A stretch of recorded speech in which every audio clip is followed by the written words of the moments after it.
content over everything.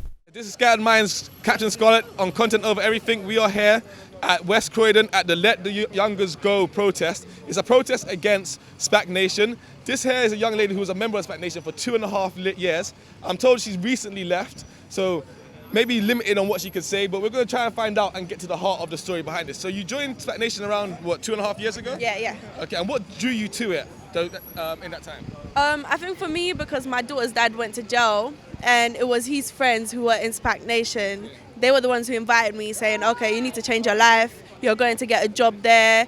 You're going to have a nice car and all those things that just make you think, okay, let me just go. Yeah. I mean, were you particularly religious before, or was it something you were just willing to look into?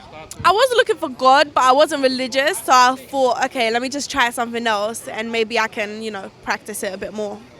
And so once you joined, what did you experience in those 2.5 years? I mean, we hear reports that it was welcoming, friendly, like a family. Yeah, so that's what they basically do for you, maybe for a year, to get you into it and make you feel like you're welcome. However, after, you do start seeing things that are happening that are not of God. So for me, I just started seeing things like fraud, a lot of cash being handled, and I just thought, where's this money coming from? And they never gave me an answer. So yeah.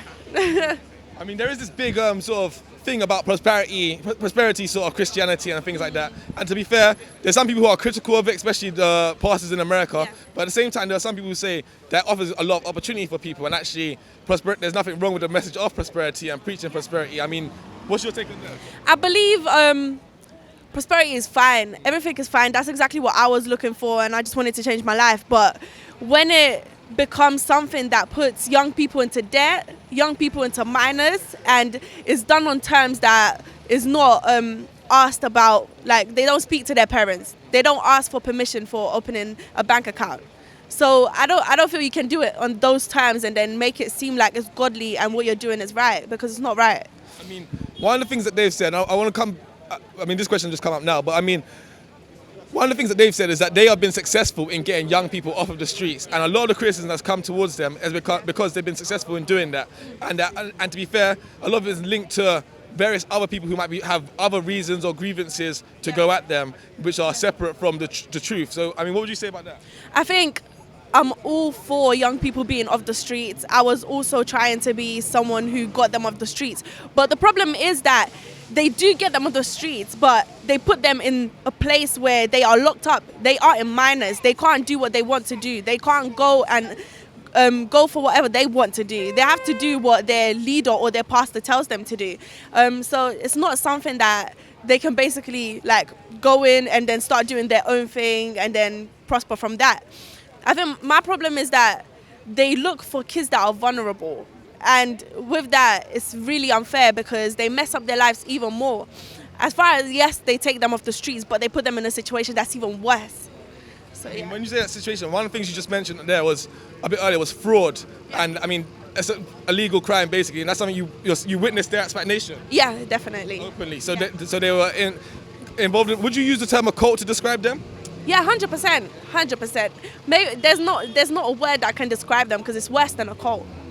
I mean, there's been a lot of talk about this Pastor Toby, his 2.5 million house, the nice cars he drives, and the idea that people have been pushing that he almost is like a god within the church. Would you say that's true? Oh, 100%, because he refers to himself as Jesus, basically. There's a lot of main pastors that have been there for a while, and they say that, oh, sorry, I don't know God, but I know a PT, which is Pastor Toby. And that is not right, because anyone that knows the Bible knows that you cannot do that. You cannot make someone an idol. And yeah. Sure.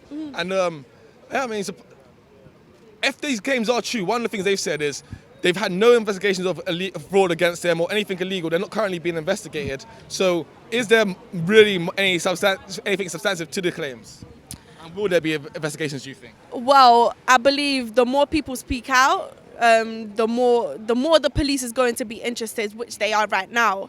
I can't really talk on the police's behalf. I can't speak on Metropolitan Police, but I would definitely say that they will be going down.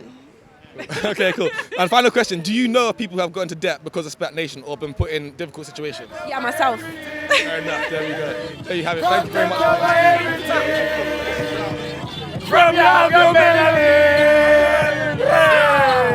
Man, say it straight. Man, don't listen to BBC. Man, don't listen to ITV. But basically, he started bringing me there. And I was with him a lot, and it started looking a bit weird to other church members.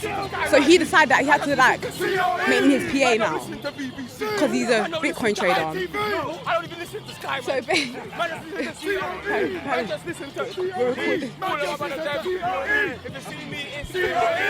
so that's what I thought. So yeah, he basically had to make me his PA. But while I was PA, I wasn't getting paid. So not only was I getting paid, I was attending the church. I was genuinely trying to change my life. I'm not gonna lie to you. Like once I started going there, I started getting more deep into it. I genuinely wanted to change my life. I have a daughter, and before I saw the bad things, I only saw the good. Like everyone. Do you get what I'm trying to say?